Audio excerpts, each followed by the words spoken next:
Pato tayo ng NWOW. Papakita ko lang ng e-bike. May tumutunog kasi.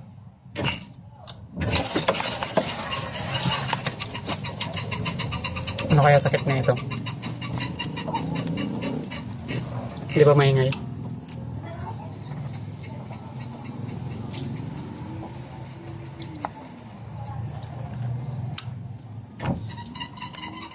Oh. May tunog na kakaiba.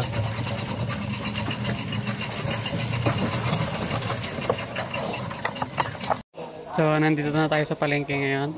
Hindi ko lang nabidyohan yung ang tawag dito. Yung pagpunta ko sa NWOW. Nakalimutan kong bidyuhin eh. Basta nung nandun ako, binigay ko na lang yung unit. Tapos dumiretso kami dito sa may palengke. Kaya makita niya si Mama Isel, bumibili. Kailangan kasi namin ng mga packaging, ganun.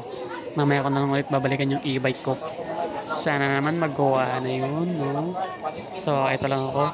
Puwepek cut lang. Hintayin ko na lang si Mama Isel kung anong bibili niya. Tapos bubuhatin ko na lang. Pupunta dun sa may pwesto. At ito na nga, pupunta na ako doon sa may NWOW. Tinawagan na kasi ako ng technician. Nasolve na yung problema ng e-bike ko. Bearing daw yung problema dun eh. Tapos, thank you.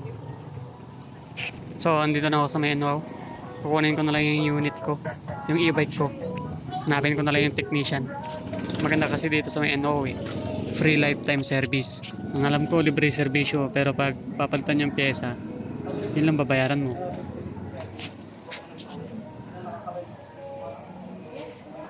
Kukunin ko na pa yung unit ko. Ay, yung unit daw, sir. Ano, Mark?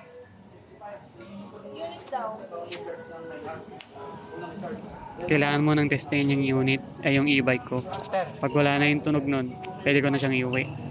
Naya kasi akong videoin yung NWOW eh. Baka sabihin nila, vlogger ako. So, simplihan ko na lang.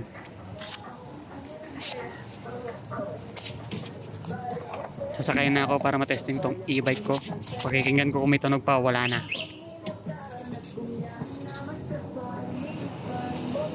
May sulong ba sa baha to, sir?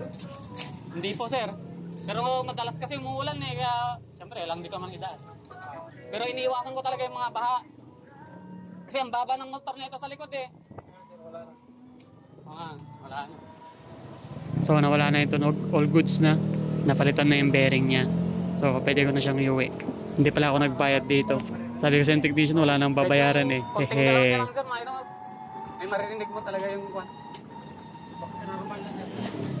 sabi ng technician, back to normal na. Kaya all goods. Pumirma na lang ako dito ng ano ba yun? Logbook ata yun. Tapos yun, inuwi ko na. So yun lang, salamat. Ganun talaga yung shock niya, sir? Matigas? Pag ano, sir, lalambot yan. Pag may laman? Oo.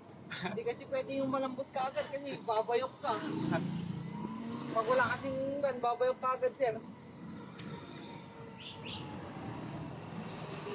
Papirma na lang ako din, sir. Ay, sige, sir.